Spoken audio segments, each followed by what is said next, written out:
Olá, pessoal! Eu sou a professora Isa. Hoje nós vamos fazer uma aula de matemática sobre geometria espacial, sobre os nossos tops dos tops, né? Que é a esfera e o cilindro. Sempre tem uma questãozinha dele lá no nosso vestibular, então é bem interessante a gente prestar atenção em todos os detalhezinhos que vão ser apresentados nessa aula para a gente conseguir resolver nossos exercícios.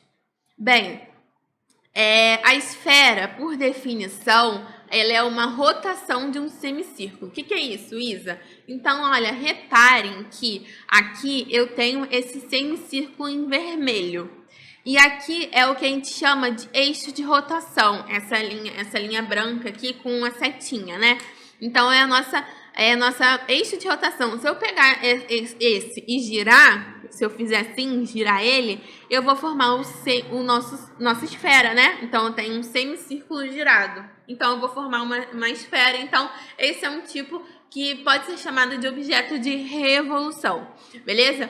E aí, a gente tem que, quando a gente traça uma linha, né, entre a esfera, né, o centro da esfera e a casquinha dessa esfera, a gente tem que isso daqui vai ser o raio, tá? Então, é sempre a menor distância, né? Porque daí a gente fala assim, eu vou traçar uma distância, aí eu vou e pego e faço o seguinte, vou chegar do centro até a casquinha, eu faço assim. Não, né, gente? Não tem como, né? Então, o raio é sempre a menor distância, é uma linha reta entre o centro e a casquinha dessa esfera, né? Desse nosso objeto de revolução. Existe uma coisa chamada seção da esfera. É quando a gente pega um plano e corta essa esfera no meio. Imagina, né? A gente tira ela ali, tá? E aí, essa partezinha, a área de um círculo que vai ter ali, vai ser esse daqui que está representado. Deixa eu colocar o meu apontador para a gente ver melhor. Então, esse daqui é o círculo que se encontra nesse plano que cortou. Então, essa é a seção da esfera. É esse círculo aqui, tá? Toda seção de uma esfera vai ser gerado um círculo. E aí, Isa, como que eu faço para calcular essa área, né? Então, a gente pode olhar aqui, gente, que olha, eu tenho isso daqui que vai ser o centro da minha esfera. Eu tenho que isso daqui vai formar um triângulo retângulo, onde eu tenho um ângulo reto aqui sendo formado. E aí eu tenho o raio da minha esfera, a distância do centro até esse plano, e eu tenho o raiozinho, né? O raio menor que foi formado desse círculo, dessa esfera. E aí eu tenho que, como eu tenho um triângulo retângulo, eu posso encontrar as informações dele, onde eu tenho que a hipotenusa ao quadrado é igual à soma dos quadrados dos catetos. Então, a hipotenusa é o Rzão, que é o raio da esfera, e os catetos é o Rzinho, o raio daquele círculo da seção, e a distância D, né, entre essa área, esse plano, né, e o centro da esfera. Então, eu vou ter exatamente isso. Então, eu vou poder encontrar informações daquele círculo ali. Então, eu vou encontrar quem é o Rzinho. Encontrando quem é o Rzinho, eu vou poder encontrar quem é a área do círculo. Tudo bem? Então, toda vez que a gente tratar de seção de uma esfera, a gente tem que ter essa exemplificação na nossa cabeça. Que a gente tem sempre o Rzão, que é o raio da nossa esfera, o Rzinho, que é o raio do círculo formado pela seção, e eu tenho a distância, né? Então, alguma dessas informações, eles vão ter que dar para a gente no exemplo, para a gente encontrar quem é a área da seção da esfera. E aí, a esfera, né, ela vai ter como a gente encontrar a área dessa esfera. E o que é a área da esfera? A área é a casquinha, né? Então, imagina, sei lá, uma bola, a bola de futebol, né? Aquelas de borracha mesmo, sabe? De criança. Então, se a gente pegar aquela bola e furar, aquilo que vai sobrar murcho lá, vai ser a área da esfera. É o que foi utilizado de borracha para formar aquela bola. Então, a área da esfera é a área da casquinha.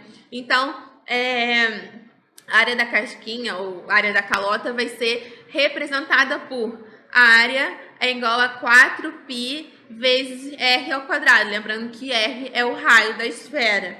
Enquanto o volume, então, por exemplo, imagina que eu quero fazer uma bolinha de Natal maciça, bem fortezinha, sabe? Bem pesadinha.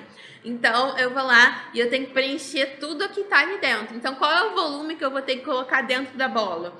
Então, eu tenho aqui o volume que vai ser ocupado pelaquela esfera, vai ser 4/3 de πr ao cubo. E r ao cubo sendo r o raio da nossa esfera, tá bom? Então, essas são duas equações que a gente não pode esquecer de jeito nenhum. Elas são muito parecidas, se vocês podem ver, então tem que ter cuidado para a gente não confundir, e principalmente não confundir com uma área do círculo, né? A área do círculo é 2πr ao quadrado, então tá bem perto ali da área do nossa esfera. Então, tenham cuidado, lembre-se dela com muito carinho, com muito amor, que isso vai ajudar muita gente na hora do vestibular.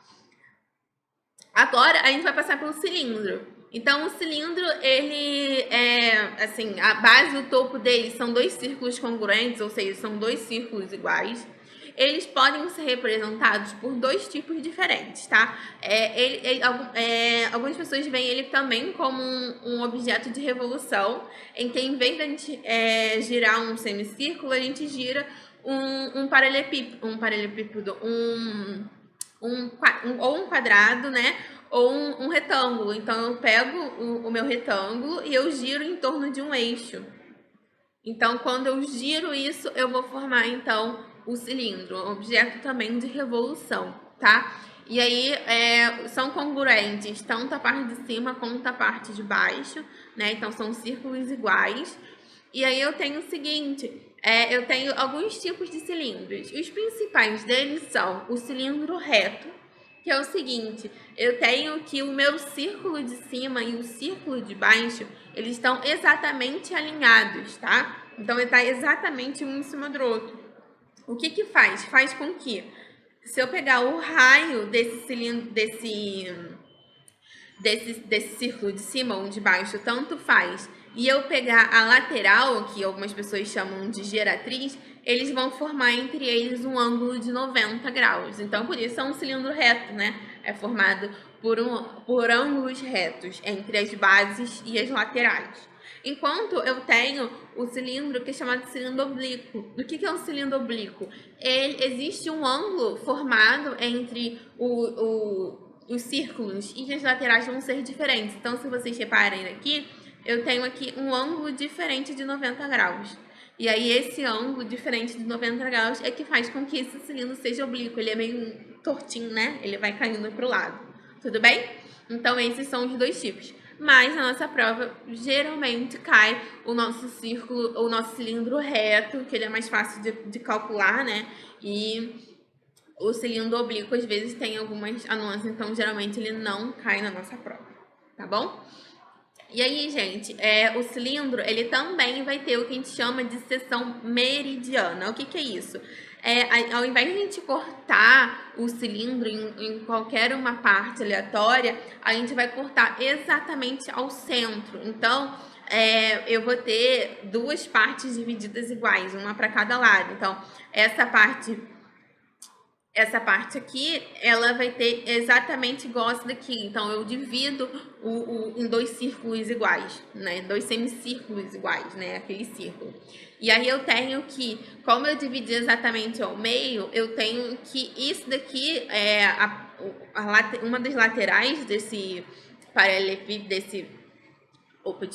desse quadrado ou, né, retângulo que tá ali, vai ser o diâmetro daquele círculo que forma a base do meu cilindro, tá? Então, ele é 2R.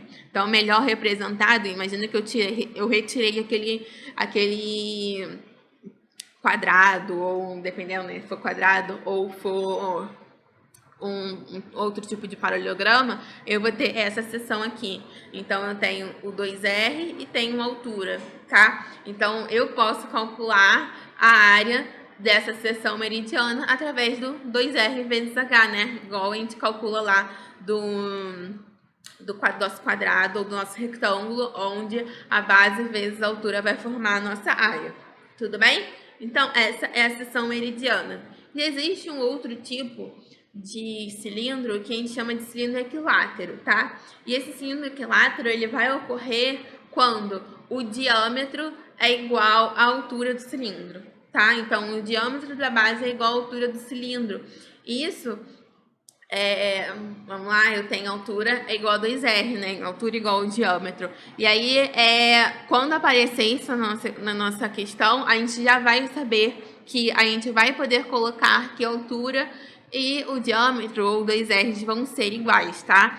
Lembre-se, para não confundir, tem que ser igual ao diâmetro, tá, gente? Se a gente colocar igual ao raio, vai dar errado a nossa questão. Então, base e altura iguais, cilindro equilátero, tá bom? E agora a gente vai falar um pouco como calcular a área e o volume desse cilindro. Então, por exemplo, eu tenho um cilindro aqui que tem uma altura H e um raio R. E aí a gente precisa planificar, né? Então, vamos planificar a área lateral dele. Então, quando eu planifico, eu vou abrir.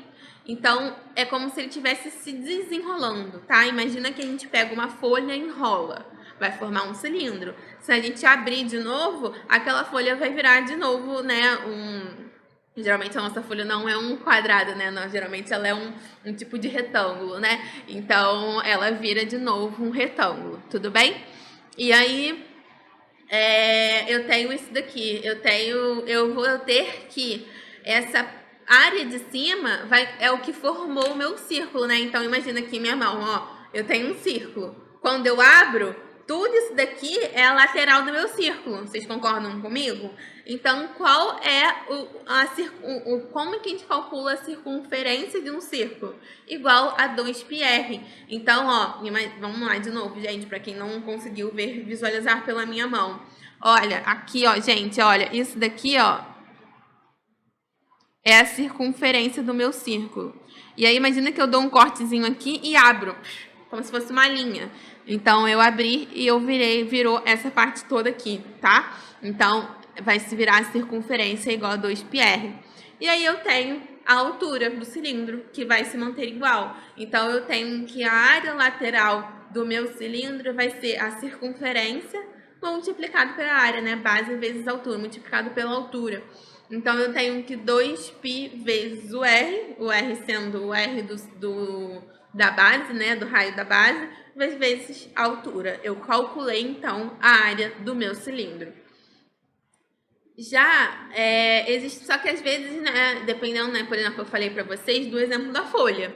Mas só que o cilindro, geralmente, ele tem uma tampa, digamos assim, né? Então, a gente precisa avaliar isso. Então, para eu formar um cilindro completo, né? Com a tampa e com a base, eu vou ter que fazer o quê? Eu vou ter que abrir esse cilindro. Só que ele vai ter a tampa, que é representado por essa parte aqui, e a base, que é esse outro cilindro aqui, e abrir. A parte do meio a gente acabou de calcular, que é a área lateral. E a parte da base, né, a área da base e a área do ladinho vai ser a área do meu círculo, né? Então, eu tenho que a área lateral é 2πr vezes h e a área da base, né, da base da tampa, como você preferir chamar, eu tenho 2 vezes ela, porque eu tenho a tampa e a base. Então, é 2 vezes a área de um círculo, que é πr ao quadrado. Tudo bem, gente? Só que aí, cuidado aqui, porque existem questões que falam, olha, esse cilindro ele só tem um fundo. Em cima, ele vai ser utilizado para colocar coisas, digamos assim. Vou colocar água dentro desse cilindro para transportar. E ele não tem tampa. Então, assim, eu não vou utilizar 2πr ao quadrado, eu só vou utilizar πr ao quadrado, porque é a parte de baixo, tá? Então, fiquem de olho na questão, avaliem se a gente precisa colocar a base e a tampa para a gente resolver melhor, né, esse exercício e não cair em pegadinhas, né? E aí, por fim, gente, agora a gente vai aprender a calcular o volume do nosso cilindro. Imagina que eu tenho um copo e eu quero colocar água dentro ali. Qual é o volume dessa água que eu vou ter que colocar? Ou, sei lá, quero preencher com sementes. Qual o volume de sementes que eu vou colocar ali, né? Então, a gente vai calcular o volume a partir do volume, vai ser a área da base vezes a altura. Por que isso, Isa? Eu gosto de mostrar para vocês, às vezes, para a gente visualizar melhor. Imagina que eu tenho uma placa redonda de de folha, bloquinho de folha. E aí eu tenho primeiro só um círculo. E aí eu vou colocando vários círculos um em cima do outro empilhados. Então, quando chegar no final, eu vou ter vários círculos e eles vão preencher uma altura. Então, o que acontece? Cada um desses círculos é representante de uma área. Então, eu pego a área de cada um desses círculos e multiplico pela altura, que é, digamos, a quantidade de círculos que eu tenho ali. Então, eu vou formar o meu volume. Então, por isso que é a área da base vezes a altura. Quantas áreas eu preencho ali, tá? Então, o volume total vai ser a área da base. É sempre um círculo, um cilindro, né? Que vai ser representado, então, por πr ao quadrado vezes a altura desse cilindro. Então, eu encontro o volume total do meu cilindro. Tudo bem, pessoal? Não esqueçam de visualizar na nossa plataforma alguns exercícios sobre isso, porque tem muitos por aí, para a gente entender melhor, né? Se ficou algum detalhe que passou perdido assim por vocês na nossa aula. E aí a gente vai resolvendo exercícios e isso na hora do vestibular vai ser muito melhor, né? E aí eu deixo para vocês uma frase do Frank Tiger, que diz pra gente o seguinte: seu futuro depende de muitas coisas, mas principalmente de você. Então, nós somos o agente formador do nosso futuro. E é isso, gente. Muito obrigada pela aula, bons estudos e até a próxima aula.